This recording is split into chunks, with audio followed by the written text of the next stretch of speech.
The auctioneer's voice echoed through the dusty livestock barn, but Jeremy Hawkins wasn't listening to the prices anymore.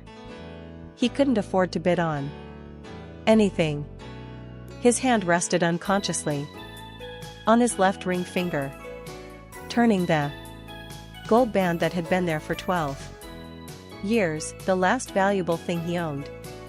In the corner pin, away from the main auction ring, a bay gelding stood with his head low, one back leg cocked at an unnatural angle.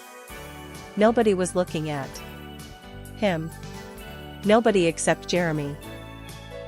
That one's headed to the killers, a voice said. Beside him, an old livestock hauler named Dutch spat tobacco juice into a styrofoam cup. Shame, really. Used to be somebody's pride and joy, you can tell. But that leg ain't no fixin' that. Jeremy watched the horse shift his weight, wincing. The gelding's coat was dull with neglect, ribs showing. But there was something in his eyes. Something that made Jeremy's chest tighten. The horse looked at him with an expression Jeremy recognized. He'd seen it in his own mirror every morning for the past 6 months. Defeat, but not quite. Surrender. How much are they asking? Jeremy heard himself say. Dutch laughed. A harsh sound. For that, they'll take whatever they can get. Kilb offered 300. That's about 200 more than he's worth. For meat, honestly. Horse can barely walk. Jeremy's thumb traced the inside of his wedding band. His wife's voice echoed in his memory. This ring means you always have something of value, Jeremy. No matter what happens, we have each other. But she was gone now. And the ranch was 90 days from foreclosure. What he was about to do made no sense. He had no business taking on another mouth to feed, especially one that couldn't work. But Jeremy had learned something in his 43 years. Sometimes the things that make no sense are the only things that matter. 6 months ago, Jeremy Hawkins had been a different man. The Hawkins Ranch, 80 acres in the high country of Montana, had been in his family for 3 generations. Nothing fancy, but honest work. Running cattle, boarding horses, giving riding lessons to local kids. It was enough, more than enough. When his wife Annie was alive, Annie had been the heart of the operation. She had the gift with horses that some people are just born with. Could gentle a spooked colt with nothing but patience and a soft voice. The boarding business had been her idea, and it had saved them during the lean years. 20 stalls, usually full, bringing in steady income. Then came the cancer diagnosis. Stage 4 by the time they caught it. Jeremy sold the cattle first, trying to keep up with medical bills, then the equipment, the tractor, the hay baler, the good horse trailer. Annie fought for 18 months, and Jeremy spent every penny he had fighting alongside her. She died on a Tuesday morning in April with the meadowlark singing outside the hospital window. After the funeral, Jeremy returned to a ranch that felt like a ghost town. The boarders had left one by one when he couldn't keep up with maintenance. The barn needed repairs he couldn't afford. Fences sagged. The arena footing was so hard you could bounce a quarter off it. He had 2 horses left. His old gelding Smokey, 31 years old and retired, and a young mare named Willow that had been Annie's last project. And he had $60,000 in debt. Between medical bills and a mortgage he'd taken out against the property in desperation. The bank had sent the foreclosure notice 3 weeks ago, 90 days, to come up with $15,000 or lose everything. Jeremy had been driving past the livestock auction that Saturday with no real purpose, just avoiding the empty house. He told himself he was just looking. Maybe he could pick up some tack to resell, make a few dollars, anything. To feel like he was doing something, instead of just waiting for the end. That's when he saw Elmer. The horse was standing in a pen marked as is, no guarantees, which was auction code for probably dying. He was a bay with a small white star, maybe 15 hands, with the build of a quarter horse. Could have been 8 years old or 18. It was hard to tell under the layer of dirt and defeat. But it was the leg that told the story. Everyone thought they knew. The right hind hung at an angle that made experienced horsemen wheeze and walk away. The horse barely put weight on it, and when he did try to move, there was a hitch in his gait that spoke of serious damage. Jeremy climbed over the fence. Something you weren't supposed to do. But nobody stopped him. The horse watched him approach, ears forward, which was a good sign. A horse in real pain usually pinned its ears. Wanted to be left alone. Easy, boy, Jeremy murmured, moving slow. He'd handled enough horses to know how to approach one that might be hurting. But when he got close, something unexpected happened. The horse snickered. It was a soft sound, almost conversational. Then the gelding stretched his neck out and blew gently into Jeremy's face. A greeting. The way horses introduce themselves to each other.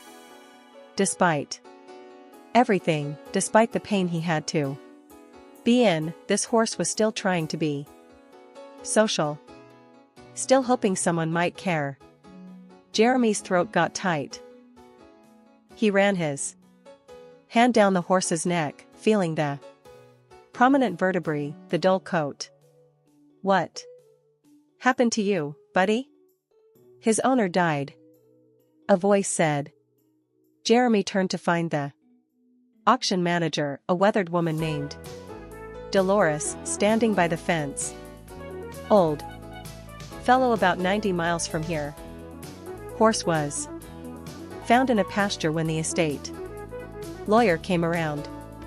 Been alone out there for probably 2 months, best they can figure. Bad leg, probably kicked by another horse before the owner passed. Infection set in, never got treated. Where's the kill buyer? Jeremy asked. Dolores studied him. You got business with that horse? Maybe. How much? 300 if he walks out today.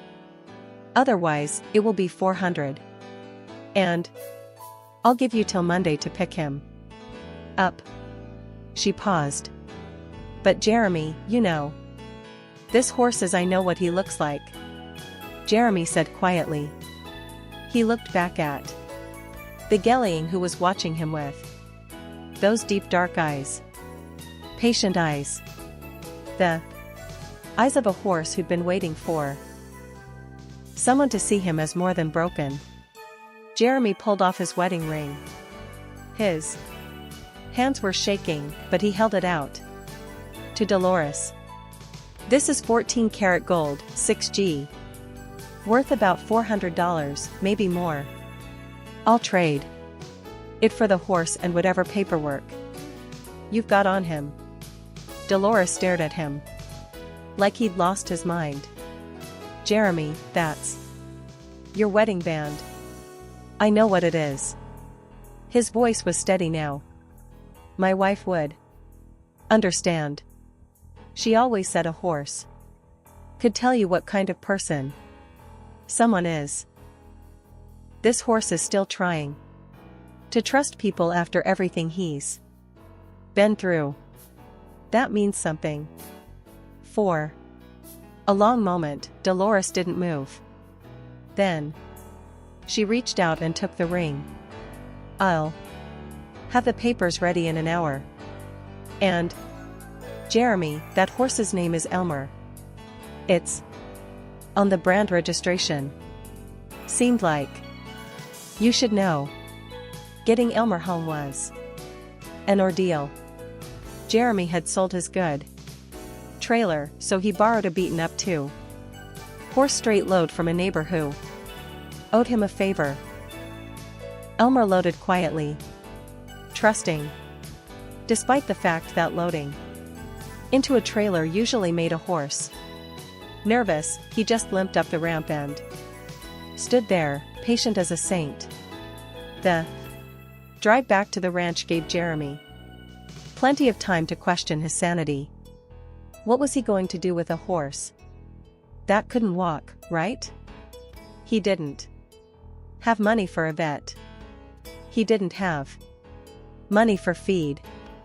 He'd just traded the last thing of value he owned for an animal that would probably need to be put down anyway. When they got to the ranch, Jeremy backed the trailer up to the barn and opened the door. Elmer hobbled down the ramp, taking each step carefully. In the late afternoon light, the leg looked even worse, swollen from the hawk down with heat radiating from the inflammation. Jeremy set him up in the largest stall, the one that had been Annie's fowling stall. Deep bedding, a bucket of clean water, and a small amount of hay. He didn't want to overdo it with a horse that had been starved. Elmer immediately went to the water and drank deeply, then turned to the hay. I don't know what I'm doing, buddy, Jeremy said, leaning against the stall door. But we're going to figure it out. Over the next few days, Jeremy fell into a routine. He couldn't afford a vet, but he knew the basics. Cold water therapy. He stood Elmer in the creek that ran through the property 20 minutes twice a day, letting the cold water reduce inflammation. He hand-walked the gelding just a few minutes at a time, keeping the leg mobile, but not pushing too hard. And he talked to him just like Annie used to do with the difficult horses. Told him about the ranch, about Annie, about how they were both trying to figure out how to keep going when everything seemed hopeless. Elmer listened. His ears would flick back and forth, tracking Jeremy's voice, and sometimes he'd nicker softly in response. The horse's condition started to improve. He gained a little weight on the senior feed Jeremy splurged on. His coat started to shine, and his eyes brightened. But the leg didn't get better. 2 weeks in, Jeremy was in the stall, miking out when Elmer suddenly shifted all his weight onto 3 legs, holding the bad leg completely off the ground. The horse's breathing was labored, and sweat broke out on his neck. Easy, easy, Jeremy murmured, heart pounding. He ran his hands down the leg, and even through his gloves, he could feel the heat.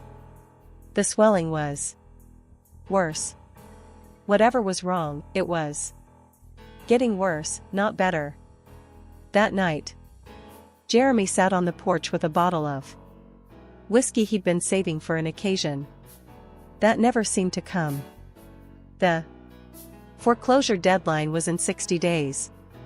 He had no income, no prospects, and now he had a horse that was clearly suffering. The humane thing would be to call someone to put Elmer down.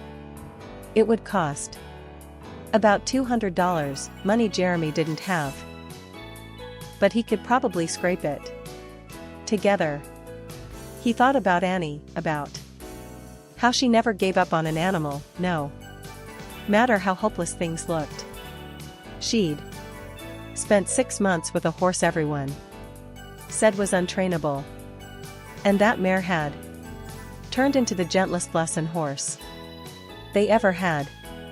"What do I do, Annie?" he whispered into the dark.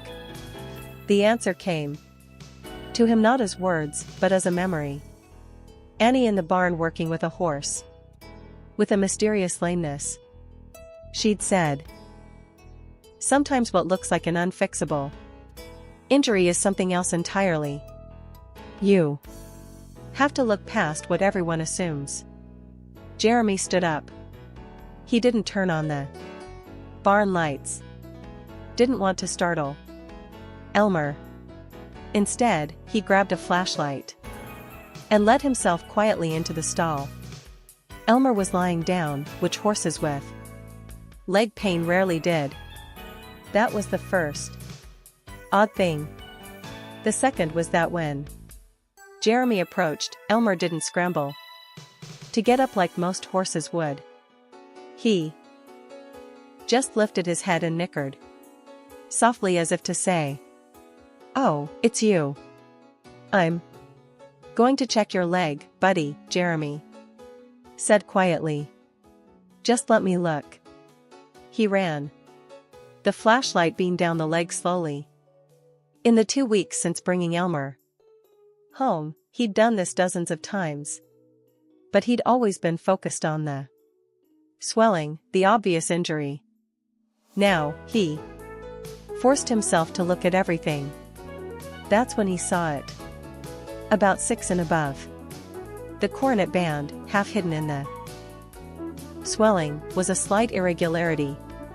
Not swelling exactly, more like a bump, a distortion in the shape of the leg. Jeremy had seen something like it before, years ago, on a horse that had gotten a chunk of wood embedded in its leg from crashing through a fence. His heart started racing. He needed to see better, but he didn't want to spook Elmer. Slowly, carefully, he ran his fingers over the area. There, buried under the skin, hidden by the swelling, was something that didn't belong. Jeremy didn't sleep that night. At first light, he was on the phone. He couldn't afford a regular vet, but he remembered that the large animal veterinary college over in Beauce-Aymon sometimes took charity cases for teaching purposes. After 20 minutes of navigating phone trees and explaining his situation, he got connected to a fourth-year vet student named Pamela. "Mr. Hawkins, if what you're describing is accurate, your horse may have a foreign body embedded in the leg. That would explain the persistent swelling and inflammation. Can you send me some photos?" Jeremy took a dozen pictures from every angle and texted them over. 10 minutes later, his phone rang. "Mr. Hawkins, I showed these to my supervisor. We'd like to see your horse. This could be a very good teaching case, and if you're willing to, let us treat him with students. Observing, we can do it at no cost to you. But you'd need to get him here." Jeremy looked at his bank account. He had $300 left in the world. How much would a trailer rental cost? Where are you located? About 90 miles south of Bozeman. There was a pause. Let me make some calls. Give me an hour. 45 minutes. Later, Pamela called back. We have a hauler who's coming back empty from a run to Wyoming. He's willing to pick up your horse and bring him here for $200. Can you have him ready by 3 p.m. today? Jeremy looked out the barn window at Elmer, who was standing in his stall, still favoring the leg, but alert and hopeful he'll be ready. The hauler was a grizzled old teamster named Roy, who took one look at Elmer and shook his head. Son, I've hauled a lot of horses to the vet school. Most of them don't come home. You sure about this? I'm sure, Jeremy said, though his stomach was churning with doubt. He loaded Elmer carefully, gave him a flake of hay for the trip, and pressed his forehead against the horse's neck for a moment. You be good, buddy. I'll see you soon. Then he climbed in his truck and followed the trailer to Bozeman. The veterinary hospital was impressive, gleaming, and modern. Nothing like the ranch vet clinics Jeremy was used to. A team of students met them in the large animal receiving area along with Pamela and her supervisor, Dr. Yamamoto. Dr. Mr. Yamamoto examined Elmer with efficient practiced movements. Let's get radiographs first. See what we're dealing with. Mr. Hawkins, you're welcome to wait in the observation area. The next 3 hours were the longest of Jeremy's life. He sat in a small room with a window overlooking the surgical suite, watching through the glass as they prepped Elmer. The horse was sedated, standing in stocks while they took x-rays from multiple angles. Finally, Dr. Yamamoto came out and she was smiling. Mr. Hawkins, you may have just saved this horse's life by being observant. Your horse has a 4 inches piece of metal. Looks like part of a wire fence embedded in the soft tissue of his leg. It's positioned in such a way that it's been causing chronic inflammation, but hasn't hit any major blood vessels or tendons. That's remarkable. Honestly, most foreign bodies like this cause catastrophic damage. Jeremy felt like he couldn't breathe. Can you get it out? We can, and we will right now if you give us permission. The surgery is relatively straightforward. We'll make an incision, remove the foreign material, flush the wound, and put him on antibiotics. The prognosis is actually very good. With proper care, this horse should make a full recovery. How much? Jeremy asked, even though he already knew he'd find a way, no matter what the answer was. For you? Nothing. This is exactly the kind of case we need for our students. You get a healthy horseback, they get invaluable experience, everyone wins. She paused. Though I have to ask, how did you know to look for a foreign body? Most people would have assumed the leg was broken or damaged beyond repair.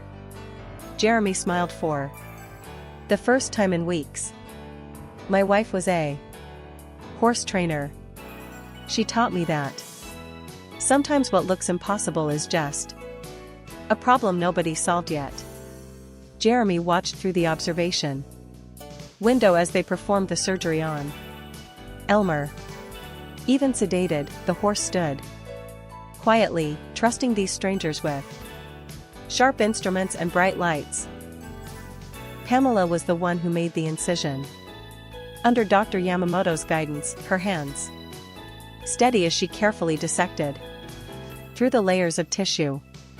When she pulled out the foreign body with forceps, there was an audible gasp from the students.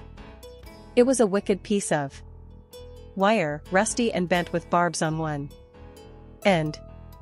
The kind of thing from an old fence that should have been thrown away decades ago.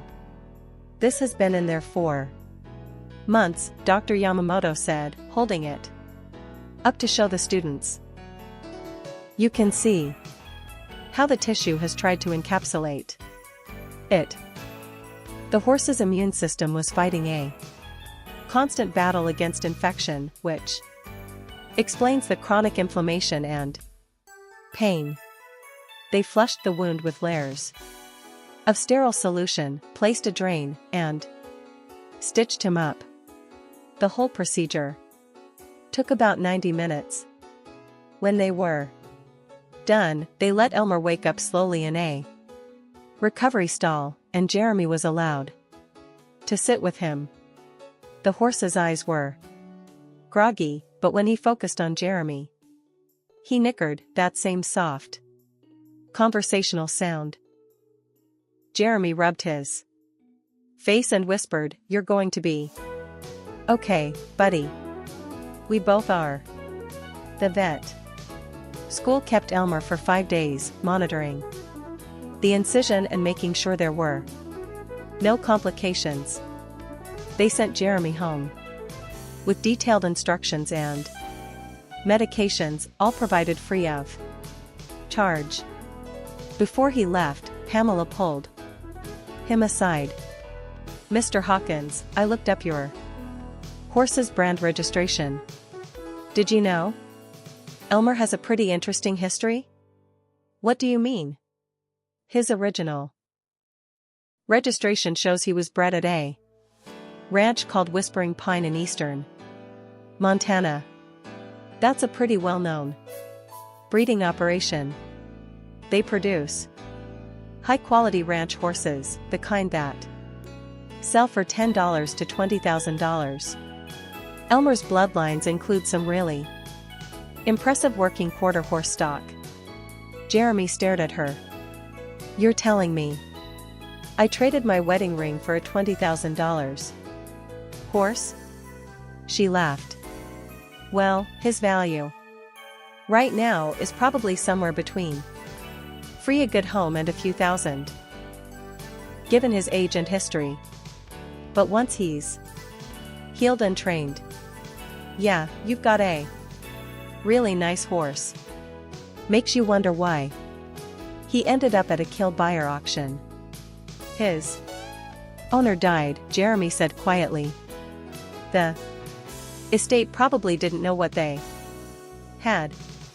Just saw an old horse with a bad leg and wanted him gone. Their loss, your gain." When Jeremy brought Elmer home a week later, the horse loaded into the borrowed trailer without hesitation and unloaded at the ranch with only a slight hitch in his step.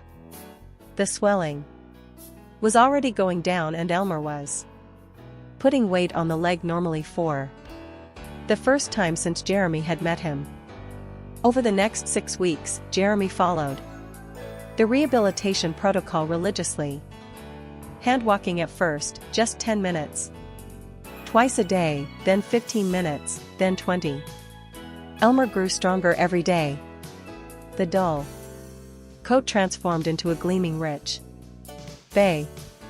The ribs disappeared under healthy muscle. The patient, hopeful look in his eyes changed to something brighter, almost joyful. And Jeremy changed, too. He had a purpose again, a reason to get up in the morning to plan for tomorrow, instead of just surviving today. About 8 weeks after the surgery, Jeremy was tacking up Elmer for the first time. Dr. Yamamoto had given the okay for light riding, just walking, no trotting or canering yet. Jeremy had been working with Elmer from the ground, and the horse was responsive, willing, and clearly trained. When Jeremy settled into the saddle, Elmer stood rock solid, waiting. Jeremy clucked softly, and the horse walked off with a smooth, ground covering stride that spoke of years of good training. They walked around the arena, and Jeremy marveled at how comfortable Elmer was to ride. Smooth gaits, soft mouth, responsive to the lightest cues. This wasn't just a broke ranch horse. This was a horse with serious training. After 4 weeks of light riding and getting the all clear from Dr. Yamamoto, Jeremy asked Elmer to move into a trot. The horse obliged with a jog so smooth it felt like floating. Then Jeremy shifted his weight and applied light leg pressure, giving the cue for a sliding stop. Elmer dropped his hind quarters and slid 15 feet, stopping perfectly square, exactly the way a high-level reining horse would. Jeremy sat there in stunned silence.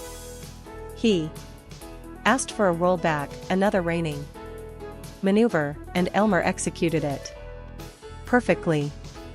Spin. Flawless. Back up.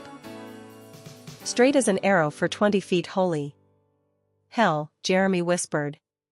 What else can you do? He spent the next hour discovering just how trained Elmer was. The horse knew flying lid changes, could do spins in both directions, had a sliding stop that would make a reining competitor weep with envy. He could work a flag, do rollbacks over a fence, and move a cow with subtle precision. This wasn't a backyard ranch horse. This was an upper-level performance horse. Probably trained by someone who really knew what they were doing. That evening, Jeremy called the number on Elmer's brand registration and asked to speak to someone at Whispering Pine Ranch. A woman answered, identifying herself as the ranch manager. Ma'am, my name is Jeremy Hawkins, and I recently acquired a horse that was bred at your facility. B. Gellying, about 12 years old. Registered name Elmer's Finest Hour. There was a sharp intake of breath. You found Elmer? Where? At a kill buyer auction about 2 months ago. His previous owner had passed away, and Mr. Hawkins, that horse, was sold 8 years ago to a man named Walter Grimes. Walter was a professional reining horse trainer, one of the best in Montana.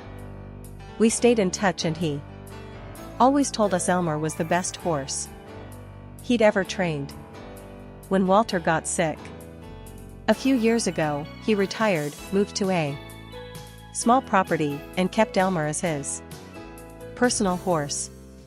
We heard Walter passed away earlier this year, but we lost track of what happened to Elmer. Jeremy's mind was reeling. Ma'am, this horse has a full sliding stop. Perfect spins, lead changes. That doesn't surprise me at all. Walter showed Elmer at the World Finals in Oklahoma City. They placed third in the open division. That horse is worth a small fortune to the right person. She paused. Mr. Hawkins, why was he at a kill auction?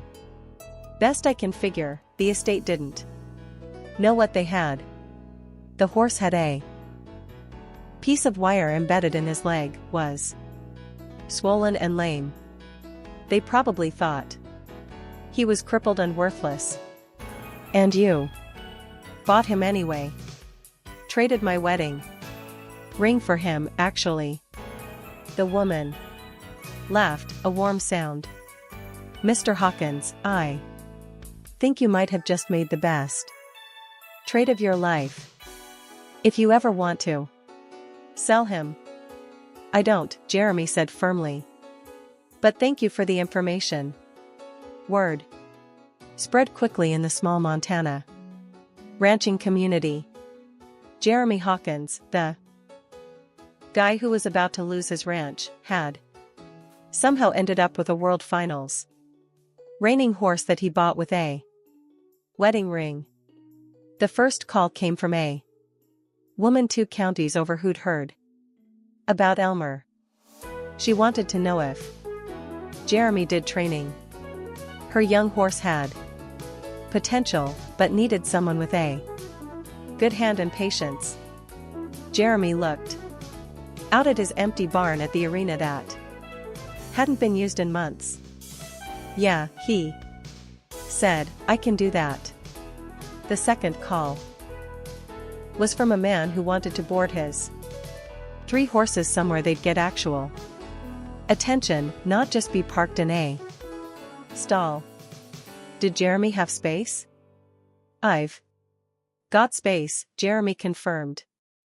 By the time the 90-day foreclosure deadline arrived, Jeremy had 6 training horses in the barn, for boarders, and a waiting list.